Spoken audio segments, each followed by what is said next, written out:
Well, Do you look at the attendee list? no, I should. Well, sometimes I do actually. I haven't in a little while. I'm gonna look Yeah, at it. there's some people that I will have like three or four of the same name. And I was like, oh dang, that's hurting our viewership numbers. But I realized it's just because they share the link with other people. Oh, that's nice. So it's multiple people under the same name. Okay, well, good to know. As people are joining, I would love to hear where you're coming from. We get to see where people are joining. It looks like Kat is here. Oh, The very yay. loquacious Yes, I'm Catalina. here. I'm just looking for the right mic.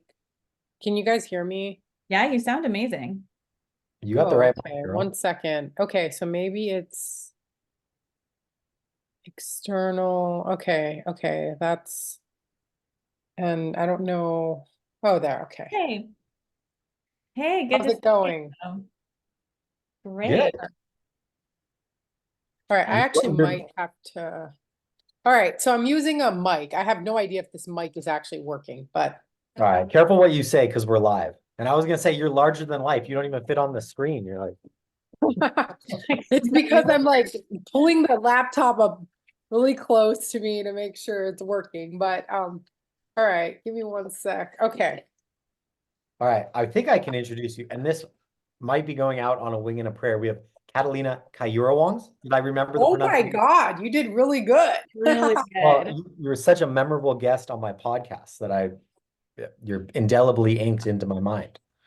So I'm so happy to have you back on and talking today. You're uh, coming to us. We asked people from where are you coming from? Florida, right? Yeah, but I'm starting to think I have to wear a headset because give You me one. sound great, but maybe you can't hear us very well. Nope, she's gone. All right, well, everybody, I hope you enjoyed our guest today. That was Catalina. Oh, Is it weird for me to wear this? I mean, it's not a very No, you look subtle, cool. not a very subtle headset. No, I think you look great. It's fine. Okay. Yeah. I was trying not to, but when I don't, you guys are echoing a little and it's just Mhm. gonna bug me. So I rather No, hear that's you fair. clearly. You make a headset look great. you So yeah, you look like the student loan telemarketer. Like refinance your rate with me, and we can. perfect. Yeah, right on brand. Robbie, did you want to introduce our lovely guest? Yes, this is. Well, I'll just say Cat K this time. It's already I already recording. said you're. Yeah, it's already. We have people here. They've been watching us this whole time, Cat. Uh, we have Kat from Loan Sense here. We're really excited to have Kat today. This is Mortgages with Millennials. I'm Robbie. That's Kristin. Happy holidays to everybody tuning in from across the nation. Ohio, Michigan, California. Look at us go. Look at us go. Wyoming. Holy smokes, Leslie. That's awesome. So I love Wyoming. yeah, Wyoming is a great place. Well, parts of it are like Moonscape by I-80, but the western part by I like Jackson. that too, but yeah. Yeah. So Kat, this is very timely that we have you on today because once again, student loan debt and payments are in the news.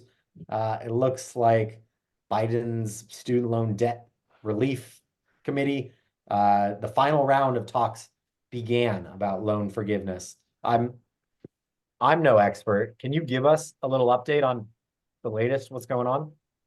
Yeah, it's super timely because literally there is less than 20 days, 18 days to be exact, for borrowers to file, literally December 31st, 2023, to file into all types of temporary relief programs. And that's like the ones that are getting like slammed in the media about Biden's relieved 800,000 people of student debt, and all this is because he's provided temporary expanded relief. And by the way, it's not relief people that people don't deserve. It's relief based on the fact that they've already paid their limit and servicers weren't tracking payments before.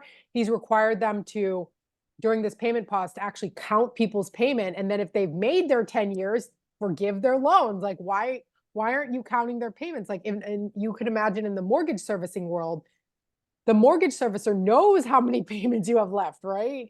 And they can count out that revenue. Well, these servicers have not been counting people's payments. So people have been paying for 20 years plus, not knowing when does this end, or people who were public servants who work for nonprofit hospital systems who should have gotten their debt forgiven, but nobody was counting or counting incorrectly or not counting late payments or whatnot, have now been able to get their debt forgiven. So we might hear all this political hype in the media, but they're literally people who have made their payments and they deserve to get their debt forgiven based on the government promises. He's just fixing it.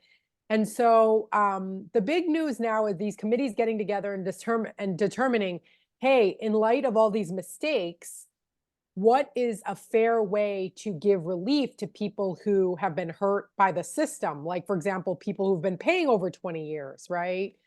Or people who went to a for-profit school that they paid a bunch of money and it turns out they didn't get any of what they were promised. They didn't get the career help. They didn't get the outcomes. How do we help them, right? So it's just basically a committee coming together across they worked at universities or they've helped borrowers who have expertise and insight on the ground to make recommendations to the Department of Ed on how to come up with greater ways to help borrowers who have been just hurt by the system, you know?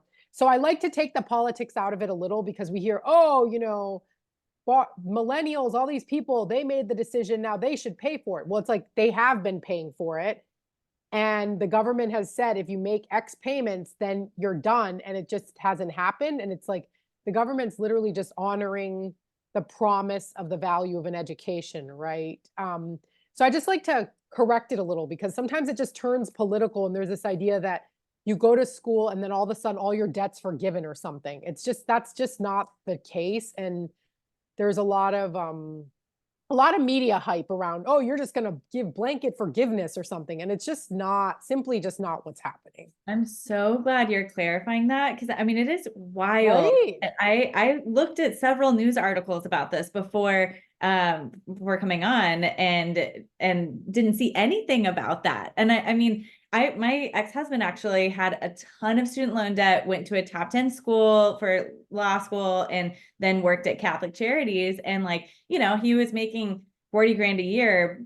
Everything went to his student loan payments. And then we realized like after several years, he wasn't making those payments correctly, or there was some kind of mix up. He didn't enroll in the right plan. Probably. Yeah, he didn't enroll in the right plan. Common. And it was devastating to realize like that. I mean, these were promises made and it is a complicated system. And for young people to try to figure out how to make sure, and it's tricky. I like, it feels like an intentional trick. Yes, it was for millions of people. It was a trick. It's like, you'll get this forgiven if you make X payments, but there's all these rules. You have to apply in the right program. You have to file the paperwork annually. If you miss it, your interest is going to capitalize. And then all these horrible things happen. And people got into negative amortization, more interest than they actually even ever borrowed.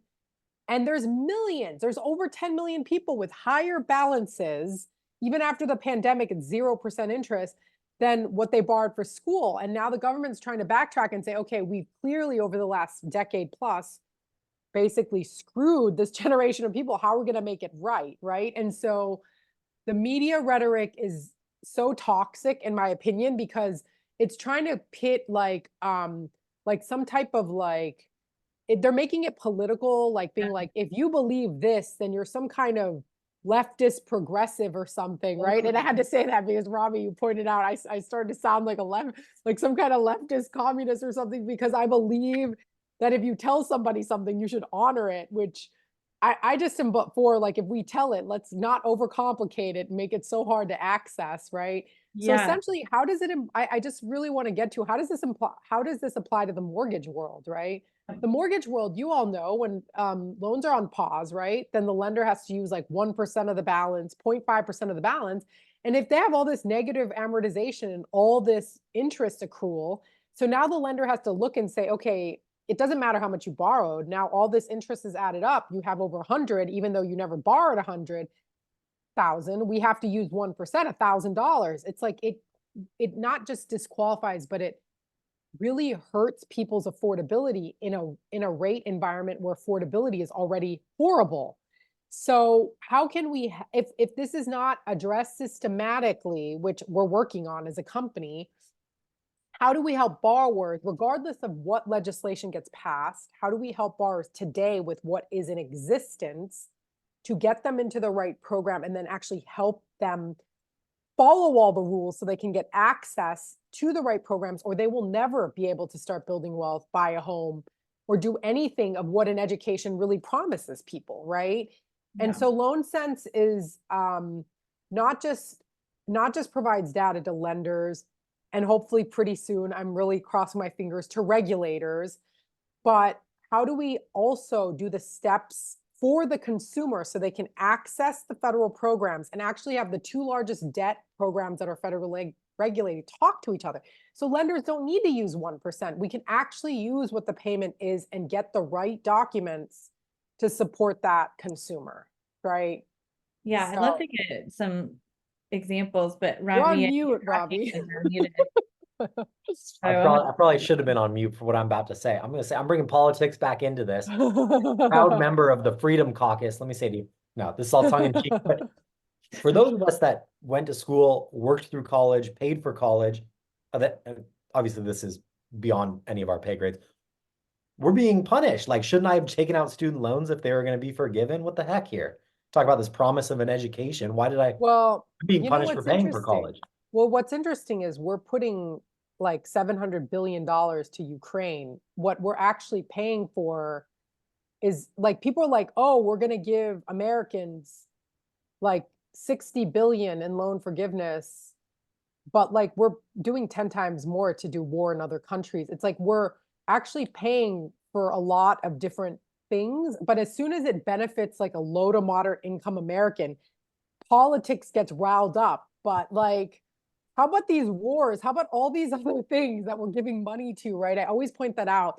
But even if, like, it doesn't matter, we support whatever's happening internationally in the and that's why I like to say, like, what we're doing is just fixing what we told people they're going to get. It's not that these people haven't been paying. They have been trying to pay for 10 to 20 years. So they are paying.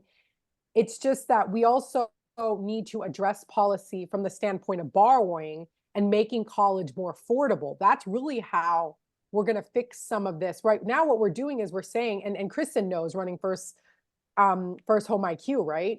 We're giving students and parents no tools up front. We're giving them like super complicated financial aid letters. They don't even understand what is a loan, what's a grant, what are they signing? They don't even know how to compare financial aid packages amongst schools. And we're saying, okay, and of course, there's all this marketing and emotion tied to if I go to this school versus this school. And we're not giving them the tools up front to make a good financial decision. We're not educating, we're providing no standardization. Like, imagine how much, like, all these mortgage rules make it so your closing disclosures all look the same, regardless of what lender you go to, so that if someone learns this is what a closing disclosure looks like, it's standardized. We don't have that in financial aid. So people are getting wildly different information about the cost of college. All these net price calculators are all different. People have no understanding. And then we're putting it on a lot of first generation students, parents who may have never gone to college themselves. They're also signing up for loans. You know, they're 50, 60 years old, about to get on a fixed income, and they're taking on all this debt. And so the system up front is really, really broken. And so I'm a huge champion of, like, granted, I understand the back end is broken. How we fix it is not rail into the borrower and say, it's your fault, I'm paying for your loan. No, it's how do we fix the system up front to do a better job? Just like, imagine if all the closing disclosures look different, like we would never be on the same page. It's like we should make all the financial aid, all the net price calculators, everything on the front end the same. And so that it could be uniformly educated and spoken about, you know? And so I think that's really the first place it should be addressed. Yeah, totally agree. And just to tie this back to mortgages with millennials, student loan debt is the #1 barrier to down payment savings. And so, you know, if we really do care about getting more loans from millennials, or we care about getting more millennials into homes and helping them, you know, get into this industry, and like that's the #1 thing we should be looking at. I mean, this is something that is a huge barrier. So, Kat, what are you seeing around the you know, like let's get really specific around like what kind of savings someone could see if they are in a, you know, are able to cut down. Like what are some examples that you've Yeah. seen whenever So they're the able average reduction, okay, so we do lender data analyses. So lenders who will send us their data on their decline pipeline, like borrowers who they've declined that have federal student loans, we can analyze the data and we will show them exactly what loans they could have approved if they help this person adjust down their debt. Those tend to be higher, like $800 to $1,000. They have high DTI. That's the data being sent. If they're just a pre-approval pipeline in process, it's around $500 if they have a DTI issue. The average sent to us by lenders is around a $500 reduction, which yields about a 70,000 boost in affordability, even at these interest rates. Wow. We helped regulators analyze this data. And the boost for LMI borrowers, especially in metro areas like Detroit, like in, for example, the state of Michigan, the state of Pennsylvania, the state of Ohio, where they've kind of really drilled in because that's where the affordable housing, where a boost of anything really could make a difference, because the housing inventory is accessible, but also a much lower price. The average, on average, across the U.S., it's about a $20,000 to $30,000 boost. We just see higher numbers because those are who the lenders are sending us. But it's a $20,000 to $30,000 boost if we actually help the consumer, regular average person with about 30 to 40,000 in student loan debt, get on a payment they can actually afford. We'd help them boost their affordability by about 30,000 if they can buy now. If they can't buy now, that will reduce and average their payment down by a couple hundred, which then can be used to save for the down payment, in addition to anything they're already saving. So it can fuel the down payment savings for individuals. Wow, that's huge. That's incredible. Yeah, I mean, it does, it definitely does make a difference. Absolutely. And by the way, there's also racial, Black Americans can save more because they've taken out more debt for the same degrees. So if lenders care about equity, CRA loans, especially in low to moderate income census tracts, then addressing student debt will disproportionately also help minority Americans. So I just want to point that out there because millennials, we're the first generation to be majority non-white, right? So it is very relevant to millennials, Yeah. especially. I don't know if you have that data on hand. I know I have it somewhere, but you know, the student loan debt disproportionately impacts communities of color. Do you, and specifically? Yes, I have a ton of data. Yeah, I would love that. for you to speak to that just a little bit, because I think it's important to recognize. I didn't realize how much of a racial divide there was until really digging into that data. Yeah, so we helped do a market case study with the regulators. It would literally boost access to greater affordability to the African American market by 9%. Black Americans borrow about 20 to 25% more debt for the same degree. So that literally yields, I mean, in like unequal housing access, right? If you have disproportionately more debt to take the same degree, and also earning power, even despite having the degree isn't as high. So not only do you have more debt, but your earning potential isn't as great for the same degree. So it's harder to earn more money despite having the degree, and you paid more for the same degree. And so it literally could boost, by addressing this problem systematically, we can help boost homeownership for Black Americans by 9%. Also, 2/3 of debt is held by women. So it's a very interesting, yeah, it's gender and it's race related. And I hate that the data tells that story, but the data does tell that story. And also what we notice, even in parents who take out Parent Plus loans, oftentimes the mom will sign up for the Parent Plus loans. So if couples divorce, then the woman disproportionately gets stuck with the Parent Plus loans for their children's education, because the mom tends to be the person more kind of more available, or make themselves more available to go sign whatever paperwork for the student. So then they end up taking more of the Parent Plus loans. There's all kinds of, so that's how women are holding 2/3 of debt. And it's yeah, it's I didn't sad, realize really. that on the gender side of things. Yeah. Yeah. Yeah, UW has published tons of study on it. The American what is it? The American Net of University Women, you know. Mhm. So yeah, there's a gender and there's a race implication that obviously then also impacts who affords and who can qualify, or how hard it is to afford and qualify for a home down the line too. I think this is a good segue to talk about loan sense. Uh, it's a huge systemic issue in America, this student loan debt. What was your inspiration for starting Loan Sense? And then lead us into what's going on today. My inspiration was I was declined for my first mortgage. I was declined for my first mortgage, and I went to three different lenders, called them, hey, like, why are you guys not calling me back? Like, what's the deal? I didn't earn, like, I graduated in 2008. So like the fact that my classmates even got a job was lucky. So you're not coming out with like what people are earning nowadays, right? Like, you were lucky to get a job making $40,000 graduating in 2008, right? So I wasn't earning tons of money, but I was also trying to buy an affordable market, right? At the time, it was an affordable market. And I was surprised because my credit score was decent and none of these lenders would call me back. And the third one said, hey, look, pay down your student debt. That seems to be the issue, and then come back later. And so I started looking in, like, what is it about my student debt? What can I do about it? So I started reading, hey, there's, Freddie, Fannie regulate the market. They determine how the student loans are recognized. And that was literally the year after Freddie and Fannie passed rules that you could change student loan plans and get your new payment counted towards your debt to income. At that time, I knew nothing about debt to income, by the way. So I just went to change my student loan plan and got back with that third loan officer. And they're like, oh my gosh, like, you can barely qualify for a low end house in this market. Like, I literally went to like a low income zip code. And the lender happened to have a program that had 0% down in this low income zip code.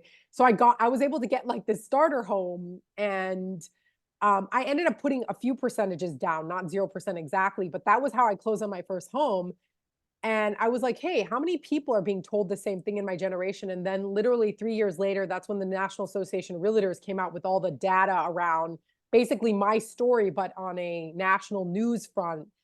And that's when I knew, hey, besides being very like passionate working in college access and in financial inclusion already, I'm like, I have to solve this problem. Like, if I don't solve this, or if I don't address this, who will in the market? And so we launched our company right around the pandemic hitting, and that's when everybody's payments went to zero, and that's when lenders had to start using 1 and 0.5% and excluded a lot of people when payments went to zero from buying, and we entered the market at the right time. My critique of the mortgage industry is it's the challenges is like the technology is just, it's very hard to launch anything one off. You really have to have a technology strategy, and the technology in the lending industry is very hard. So if you try to do something with more modern technology or more modern ways of working, it's really, really hard to do it at a lender, like enterprise lender level. So that's why we entered the market by offering products and tools directly for loan officers to start using. Like, literally, they could send out email campaigns with templates.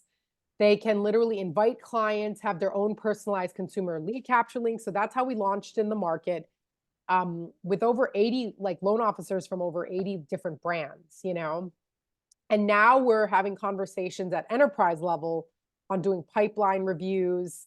In fact, anyone listening, if their brand and leadership's interested in the pipeline review, that's how we can systematically support loan officers, not replacing humans, right? We can help the loan officer who's manually doing the calculation, but also if we do a pipeline review, we can also tell the loan officer, hey, Sally, Jane, Sally Mae, whoever, right? I hate to use Sally Mae because it's a student loan servicer. Jane Doe can boost their affordability by $50,000 if you send them through. And then it helps kind of add intelligence to the loan officer's work so that people don't fall through, right? So I don't know. I just talked for a bit. Sorry, I took this as a long form. Talk as much as you want. You guys can cut me off. Oh, at you're any time. doing great. Yeah. Yeah. I yeah, I think that this is such an important story to tell. Like I feel like it's impacting people in this industry a lot more than we realize. I don't know. I don't know that I hear about it enough. And that's why, of course, I'm so passionate about getting the Loan Sense mission out there and information out, and just, you know, it doesn't cost anything to evaluate that, you know, and it is costing a lot not to. So Yeah, so it's so interesting because we'll talk to lenders, Kristin, you said that, and lenders will be like, we're not declining loans because of student debt. I'm like, well, why are you declining loans? Do you know what your data is saying? Like, why are you declining them? It's like, we don't know. We're just declining 4 out of 5 people. And it's like, they don't really know why. They're like, well, the HMDA reasons are, and I'm like, well, that's not like HMDA is a reason, is like this letter you have to send out to the borrower on like decline, but like you really have to look at your data. Okay, you're declining a third of borrowers because, or more, because of high debt to income issues. What are the drivers in their debt to income? And the reason looking at that data matters is because then you can create solutions, pathways, and plans, and then have a customer that's not a transactional one time they come into your door, but like now you can, it's the reason like companies like Rocket roll out here's a credit card that you could use your points for down payment savings or whatever, points towards buying a house. Lenders that have the resources are launching these things is because they want to build a relationship with people that are not qualified today because of the interest rates, whatever, the market, they're not ready to buy, whatever the reason is, can build a relationship with them now. So if lenders start to understand that data at a deeper level and be able to provide the tools and resources and genuine opportunities to reconnect with borrowers, you're going to get them back into your pipeline rather than burn and churn, right? And so we have gone to really large lenders, done this analysis, and they're like, oh my God, we had no idea that 20% of our high DT, like 20% of our pipeline or 30 or whatever is high DTI, and 90% of these people have student debt. It's like, you know, it's like, yes. So it's not a HMDA reason, but we can drill in. And from that drill in, you can start to understand your consumer better, offer them the right solutions, and have a genuine reconnect. By the way, we provide scripting even for loan officers to go re-prospect the borrowers that could be helped, especially now that student loans are kicked back in. You know, it's a great prospecting tool because you can literally go to them and instead of saying, hey, do you want to reconnect? You could say, hey, look, we did an analysis based on your student loan data on your credit report. You could likely get that reduced. The projected reduction is X. Have you ever explored this? And it's like a way to re-engage with the consumer that helps rebuild the pipeline. So if they're 3-5 months out, they're going to remember you because you called them and added value, or you messaged them and added value to their home buying preparation plan, right? Yeah, I think in a market like we're in today and that we will be in for the foreseeable future, we really, I mean, we need to be lead nurturing. We need to be looking at this for a longer, you know, longer term play. It's not like you're just getting new leads all the time and that's what you're focused on, the immediate, you know, but actually I think through what you're doing or what you're providing for lenders, a lot of people can actually get new leads pretty quickly through that. But even if not, I mean, this is a whole channel of business that's available to people. And Jennifer's asking, what are you exactly providing to lenders to more accurately look at reported student loan payments? Can you describe it a little bit? Maybe, you know. Yeah. Okay. So by the way, like always happy to invite anyone to, we do weekly demos, so there's no pressure. A bunch of loan officers show up at once or executives, but basically what we provide loan officers is we provide a product where they can literally estimate in under 2 minutes the reduction and the yielded boosted purchase power. We provide those tools where it can automatically invite the consumer, We act as a TurboTax for student loans. We'll enroll all the paperwork for the consumer and send back that data to the loan officer, as well as help the consumer get the documentation for underwriting, right? At the enterprise level, we will do a pipeline review through a CSV. It's not anything high tech. They send us a CSV. We give them a template. They send us a CSV. We do the pipeline review, and it's completely anonymous. Like, we don't know who the consumer is. They just provide a loan ID, but they'll even tell us who the assigned loan officer is. And so we'll say, Jennifer, in the instance you're assigned, we'll say loan IDs, these 5 loan IDs, we can boost affordability by this amount or reduce their student loan by this amount. We will give the loan officer specifically that data. And so now loan officers can go, and especially if it's in the pre-approval pipeline, they can go follow up with the borrower and let them know, hey, look, if we do XYZ to your student loans, I'm going to send you a link right now. We provide the links, we provide the email templates, we provide everything to the lender to make it as easy as possible. And the loan officers can systematically invite their clients through so that we can literally get the consumer in the plan that we estimated and get the documentation to underwrite their mortgage note at a higher amount because we've changed the student loan payment. Does that make sense? I know I'm talking about it in theory. We welcome anyone to obviously come to a demo or to talk to anyone, especially at the executive leadership level that wants to do any type of pipeline review. Just she has more questions for you in the chat, so look at the chat and see if. Okay. I'm sorry. When you guys invited me on here, I had no idea at first you guys had an audience, so I thought we were joking around about the audience at first. So. I mean, it's not much of an audience, but I love that. No. It's a really. Are you kidding? got a great 56 people is a huge audience. Okay. All right. Okay. I'm sorry. 18 days left to file this loan satisfaction challenge. I'm sorry. Okay, let's ask. Okay, 18 days to get access to Biden's income-driven repayment waiver program, which basically the servicer has to correct any wrongs that the borrower and the servicer made over the lifetime of repayment. So let's say somebody made late payments, or let's say the servicer didn't count like a year of forbearance. The servicer is now required to count a year of forbearance as payments as part of the legislation, as well as correct any errors they've made, so that the consumer can get more payments counted as actual payments, because consumers only have to pay back for specified amounts of time before they either pay it off or their debt is forgiven. So 18 days to get access to Biden's programs that will correct any errors that they or the servicer made, so that they can pay fewer payments, get loan forgiveness, and as a result, afford more home, right? The impact is straight and clear. They can afford more home as long as they have less debt or no debt on their credit report, right? And so that's basically what it does. Every lender should be sending every consumer to realize that there's only 18 days left, because literally it can literally make a difference of tens of thousands of dollars of payback that they do not need to pay back once the servicer corrects all their history of repayment and just make sure that everything's been counted correctly, right? So I just want to clarify that. So what exactly are you providing? Okay, I answered that already, right, Jennifer? If I don't I think ask. the next question was follow-up as you were describing, just to like clarify what exactly you're doing through LoanSense. Is it like showing that payments are inaccurate, or that student loan debt was Okay, yeah, let me changing so you know the concept. This is how I easiest describe it if I'm not doing a demo. You know the concept of a tax credit, right? The government says you get a child tax credit. You have a child, we give you this tax credit. In order to get the tax credit, you must file for the tax credit. You don't just get it. You don't just wake up and get a check from the government, right? You have to file your taxes and claim the credit. 1 second. Excuse my cough here.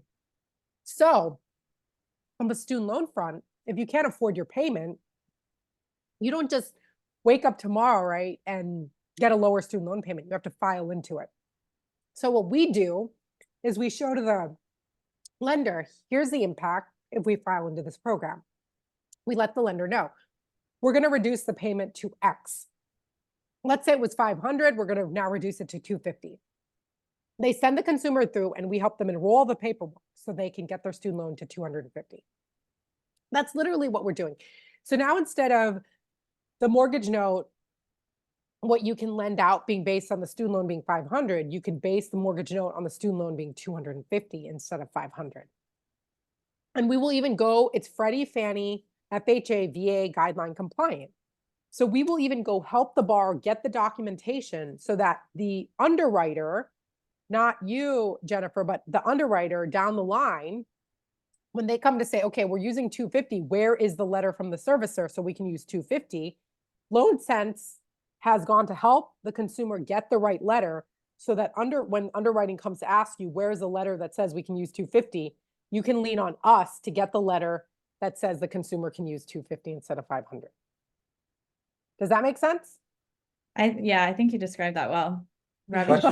Questions are pouring in. Stuart wants to know, well, I don't know if you can reveal how much you charge, Bill, but client pay or the lender pays, or what, how's it work? So we have both versions. The loan officer, if we're working at the loan officer level, the loan officer can decide at the point of invite who pays. Yeah, they could put the charge, the consumer pays $249, or if they can't pay $249, it's 3 payments of $89. There's no recurring payments. We don't charge any. We're not like secretly signing up for recurring stuff. None of that. It's just $249, 3 payments of $89. Or the lender can say, I'm going to pay $197. And some lenders will buy credits and they'll just do that. Other enterprise lenders will just buy specific number of credits every month, and all their loan officers can just send people with student debt through. And on the accounting end, the lender will see what loan officers are sending who and how they're using the credits. And at the larger enterprise level, like the lenders will say, hey, we're just going to pay for credits for those that there's 2 value props. They can't get a loan if we don't help them. They can't get enough of a loan if we don't help them.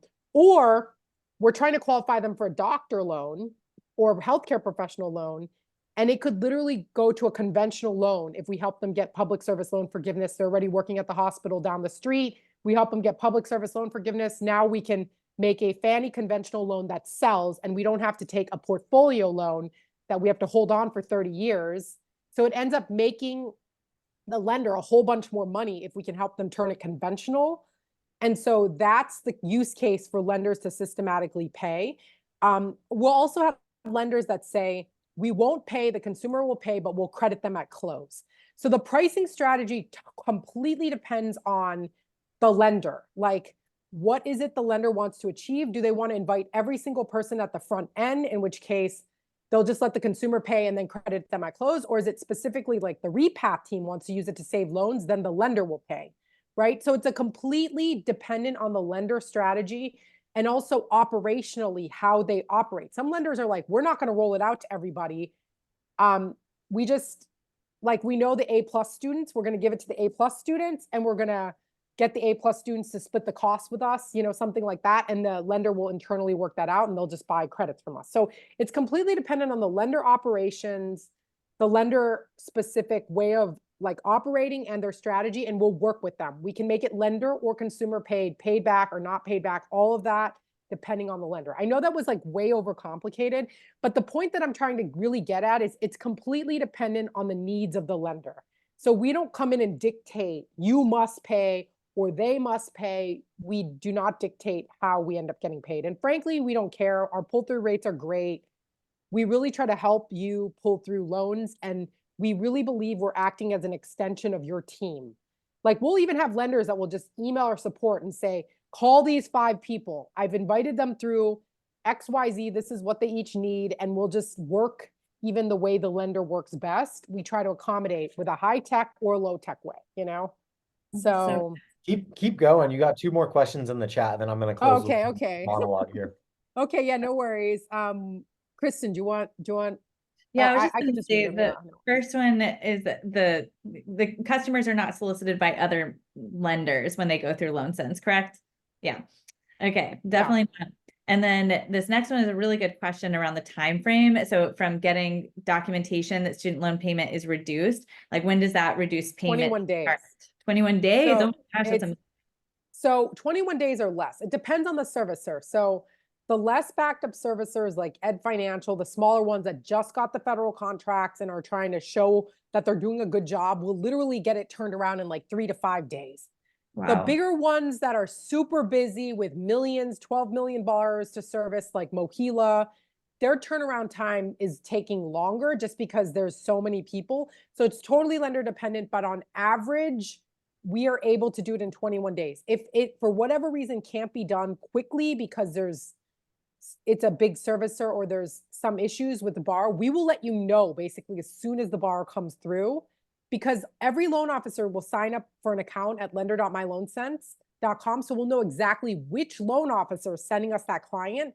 So when there's any issue, we will automatically contact the loan officer who sends that client.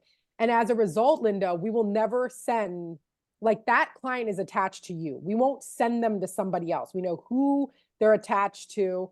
And we will always ask, who is your lender? Who is your loan officer? We're never going to send them to somebody else. That doesn't make any sense for us because we want to be your partner. So we're not going to try to hurt your business by sending them to somebody else. You know, that just doesn't make sense. This is just one of those basic tools that I think, like down payment assistance, like that everyone needs to have access to, especially as we talk about affordability for millennials. So, Robbie, I want to make sure you have a couple minutes to do your market update. And then Well, Michelle asked if this podcast has a playback option. We're very pleased. We're finally on YouTube. Yes, Kristin? Yeah, but we're not sharing it yet. So yeah, on next Tuesday, because we have Next Tuesday. All right, well, big like there is a release. playback option, Michelle. What, type mortgages with this millennials on YouTube. Maybe you'll find it. We'll talk about that next week. It's unlisted. Next week, ladies and gentlemen of the audience that didn't leave for a 1:30 p.m. Eastern meeting, could be our last show ever. It's sad. Whoa. Well, Kat, I mean, Loan Sense seems like a perfect sponsor for this show, so maybe talk to us offline.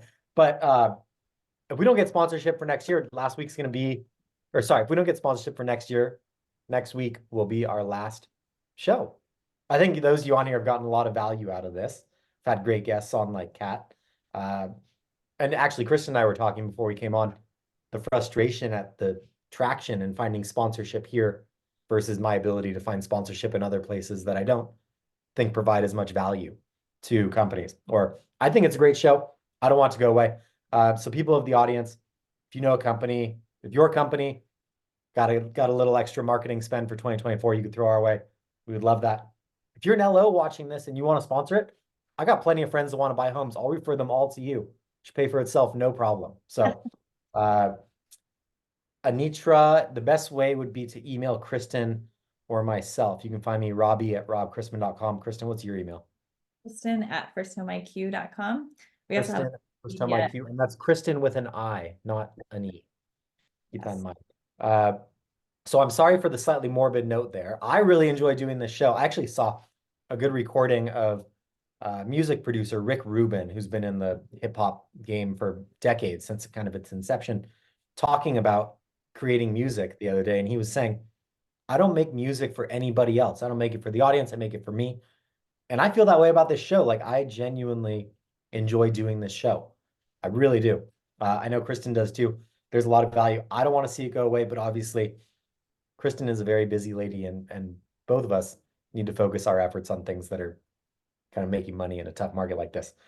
Thanks for putting that in the chat, Kristin. So after all that morbid stuff, I got 1 minute for a market update. All right, two big things. Last week was payrolls data. Payrolls, non-farm payrolls, rose by 199,000 in November, slightly above expected. The unemployment rate dropped to 3.7%. It's a strong labor market. We haven't seen it soften, at least to the Fed's likening, but that's not enough for the Fed to raise rates this week. That's the other big news. FOMC meets today and tomorrow. There's likely going to be no change in interest rates, which is good news. Markets are trying to figure out at what point we're going to see rate cuts. The 30-year mortgage rates come down about 80 basis points in the last month and a half, 2 months. Great news. Maybe churn some of those refi candidates.